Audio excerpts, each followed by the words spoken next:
बढ़ते हैं। देखिए, पुतिन ने साबित कर दिया है रूस यूक्रेन युद्ध उनकी शर्तों पर ही खत्म होगा। पुतिन ने अमेरिका, यूरोप और नेटो को न सिर्फ घुटनों पर ला दिया, बल्कि 10 दिन के अंदर दूसरी बार यह ऐलान किया कि जब तक रूस पूर्वी यूक्रेन के डॉनबास पर पूरी तरह से कब्जा नहीं कर लेगा, तब तक रूस यूक्रेन पर तूफानी हमले करता रहेगा। अब पुतिन के इस ऐलान से यूरोपीय देशों में कोहराम मचा हुआ है। ज़ेलेंस्की ने इसे यूक्रेन के वजूद पर ही सबसे बड़ा खतरा बता दिया।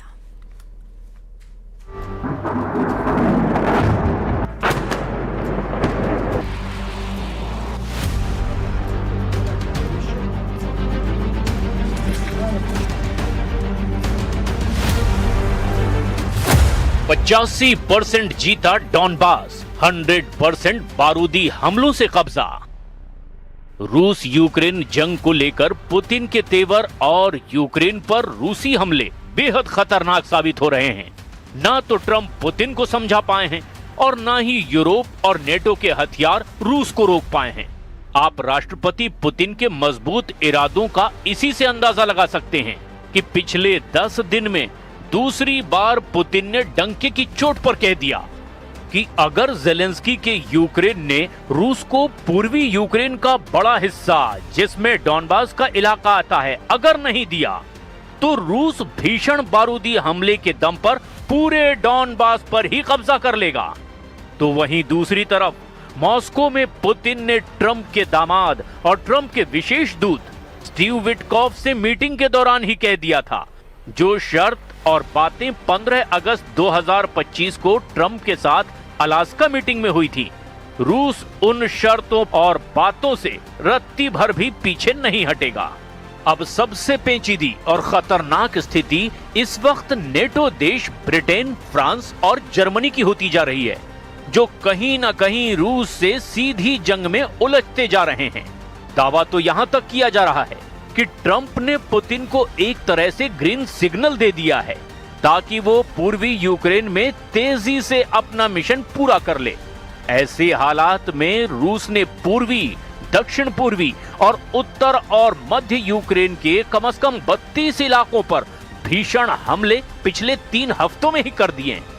फिलहाल पुतिन ने भारतीय मीडिया को मॉस्को में दिए गए बयान में एक बार फिर से नेटो, यूरोप और यूक्रेन को खुला चैलेंज दिया है कि रूसी सेना को या तो बिना युद्ध के पूरा डॉनबास का इलाका सौंप दो, वरना रूस बारूदी हमलों से 100% डॉनबास पर पूरी तरह से कब्जा कर लेगा। 100% डॉनबास जीतेंगे पुतिन, बात से मानो वरना बारूदी हमला। अगर देखा जाए तो 4 साल की रूस यूक्रेन जंग में पूर्वी यूक्रेन पर सबसे ज्यादा हमले रूसी सेना कर रही है। खास तौर से डॉनबास प्रांत पर, जो पूर्वी यूक्रेन का एक बहुत बड़ा इलाका है। डोनेस्क और लुहांस्क दोनों इलाकों को मिलाकर जो इलाका बनता है वही डॉनबास कहलाता है। और इसी डॉनबास पर पुतिन की नजरें गड़ चुकी है, जो लगातार डोनेस्क और लुहांस्क में हमले कर रहे हैं। रूसी सेना के कमांडरों को सख्त आदेश है कि वो सबसे पहले डॉनबास के पूरे इलाके पर कब्जा करें, ताकि यूक्रेन, नेटो और यूरोप पर युद्ध विराम का जबरदस्त दबाव बनाया जा सके। और यही वजह है कि रूस ने 21 अक्टूबर 2025 के बाद से यूक्रेन के कम से कम 20 से 25 शहरों पर बड़े मिसाइल और ड्रोन से हमले किए। पूर्वी यूक्रेन का Pokrovsk, Kupiansk, Luhansk, Donetsk, Kherson, Kharkiv, Sumy, Chernihiv और जापोरेजिया पर इस वक्त रूस के भीषण हमले चल रहे हैं।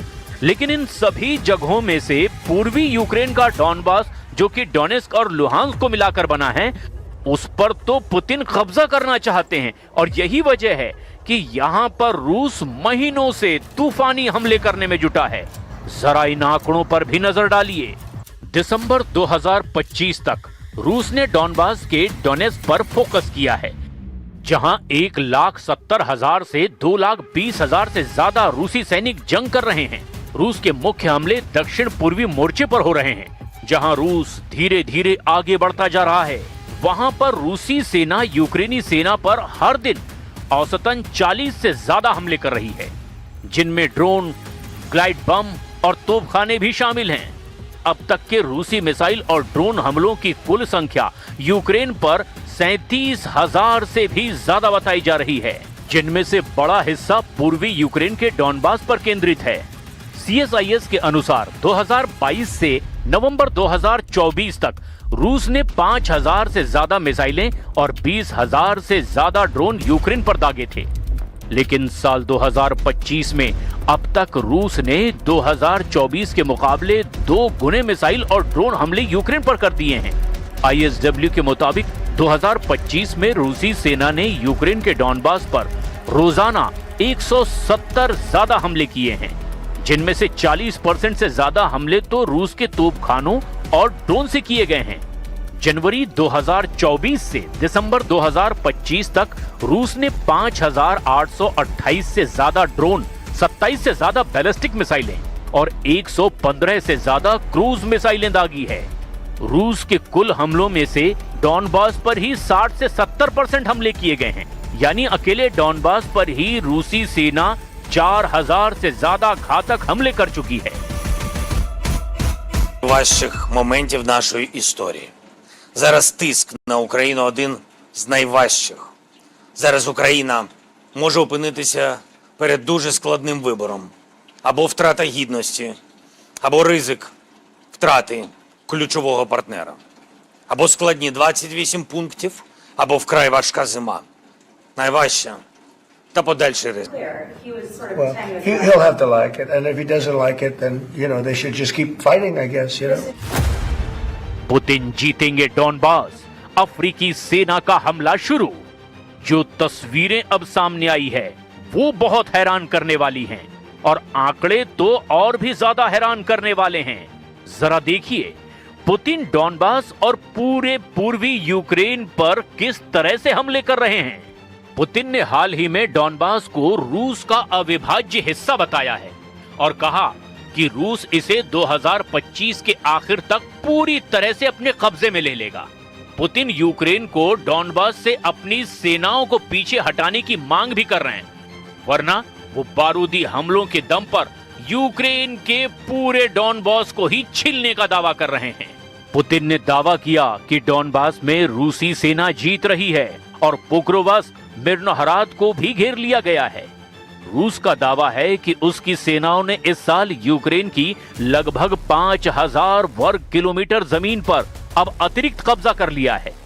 इधर रूस की अफ्रीकी सेना ने यूक्रेन के साथ साथ अमेरिका और यूरोप को भी हैरान कर दिया है। रूस ने अफ्रीकी देशों से भर्ती किए गए लड़ाकों को, जिन्हें अक्सर ब्लैक वार्नर्स कहा जाता है, उन्हें यूक्रेन की जंग में उतार दिया गया है। यूक्रेनी खुफिया एजेंसी यानी HUR और विदेश मंत्रालय के मुताबिक 2024 की गर्मियों से रूस ने अफ्रीकी भर्ती को मीट असॉल्ट्स यानी मानव लहर हमलों में भेजना शुरू कर दिया था। जनवरी 2025 की रिपोर्ट में दावा किया गया था कि सेंट्रल अफ्रीकी गणराज्य यानी कि CAR ने सैनिकों को यूक्रेनी फ्रंट लाइन पर भेजा है। जून 2025 में फ्रांस 24 की रिपोर्ट के मुताबिक सैकड़ों अफ्रीकी लड़ाके रूसी सेना में शामिल भी हो चुके थे। नवंबर 2025 में यूक्रेन ने 1,436 से ज्यादा अफ्रीकी नागरिकों को रूसी सेना में लड़ते हुए पहचाना भी है। रूस की तरफ से यूक्रेनी सेना पर अफ्रीकी लड़ाकों के ये हमले पूर्वी यूक्रेन के डॉनबास में हो रहे हैं। यूक्रेन के विदेश मंत्री आंद्रेई सिबिहा के मुताबिक अब तक 1,436 अफ्रीकी लड़ाकों को पहचाना जा चुका है, लेकिन वास्तविक संख्या ज्यादा हो सकती है। ये रूस की घरेलू भर्ती की कमी को पूरा करने के लिए किया जा रहा है। दावे के मुताबिक रूस की तरफ से लड़ रहे अफ्रीकी लड़ाके केन्या, दक्षिण अफ्रीका, युगांडा, घाना, सेनेगल, कैमरून, सेंट्रल अफ्रीकी गणराज्य, सिएरा लियोन और सोमालिया जैसे देशों से आ रहे हैं। Значит, мы до сих пор получаем заходы о прекращении боевых действий там. Войска Украины уйдут из занимаемых ими территорий. Вот тогда и прекратятся боевые действия. Не уйдут, мы добьемся этого вооруженным путем. Вот. रूस यूक्रेन युद्ध खत्म करने की अमेरिकी राष्ट्रपति डोनाल्ड ट्रंप की विवादास्पद योजना पर यूक्रेन के राष्ट्रपति ज़ेलेंस्की भड़क गए हैं। यूक्रेन ने भी इस प्रस्ताव पर असहमति जताई है। ऐसे में प्रस्ताव के लागू होने से पहले ही अब विवाद और ज्यादा बढ़ गया है। अमेरिकी सीनेटरों ने भी इसकी कड़ी आलोचना की है। वहीं जर्मनी के फ्रेडरिक मर्ज ने तो दो टूक कह दिया है कि नेटो किसी भी कीमत पर रूस को जंग नहीं जीतने देगा। यूरोपियन यूनियन की विदेश नीति की प्रमुख काजा कैलस ने भी चेतावनी दी है कि अगर यूक्रेन को दबाया गया तो नतीजे बहुत खतरनाक होंगे। It is clear that Russia does not want peace, and therefore we need to make Ukraine as stronger as possible in order to them to be ready to stand up for themselves in this very, very difficult time. It could be a pivotal week for diplomacy. कुल मिलाकर रूस पूर्वी Ukraine का Donbas पूरी तरह से जीतने में जुटा हुआ है और पुतिन ने जिस तरह से डॉनबास को लेकर ऐलान किया है उससे तो ये तय है कि रूस किसी भी कीमत पर यूक्रेन को डॉनबास से खदेड़ने के लिए जंग करता रहेगा।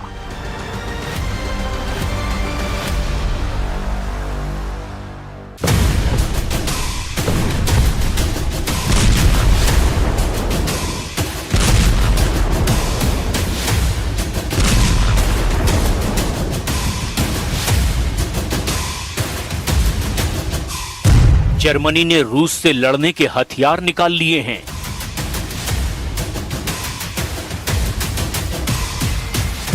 एस्टोनिया ने पुतिन से युद्ध के लिए सेना उतार दी है।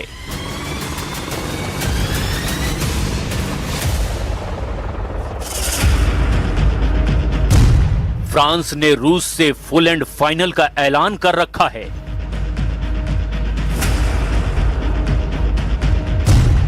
पुतिन को ब्रिटेन ने परमाणु वार्निंग दे डाली है।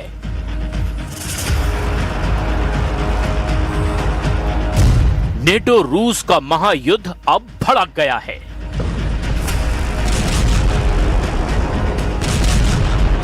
यूक्रेन में पुतिन की आसान जीत को जिन्होंने मुश्किल बना रखा है वो नेटो देश अब आक्रामक हो गए हैं। नेटो ने रूस को हराने के लिए सीधे युद्ध में कूदने के सिग्नल दे दिए हैं। ये देखिए पहला हथियार जिसे जर्मनी ने रूस के बढ़ते खतरे के बीच वॉर जोन में तैनात कर दिया है। जर्मनी के मिलिट्री बेस अचानक बहुत ज्यादा एक्टिव हो गए हैं। जर्मनी की पूरी फौज हाई अलर्ट पर है। जर्मनी का एक एक अड्डा इस वक्त युद्ध के लिए तैयार किया जा रहा है क्योंकि यूक्रेन का फ्रंट अब ना ज़ेलेंस्की के बस की बात रही ना ही डोनाल्ड ट्रंप के। अब पुतिन से टकराएगा दुनिया का सबसे ताकतवर सैन्य संगठन नेटो।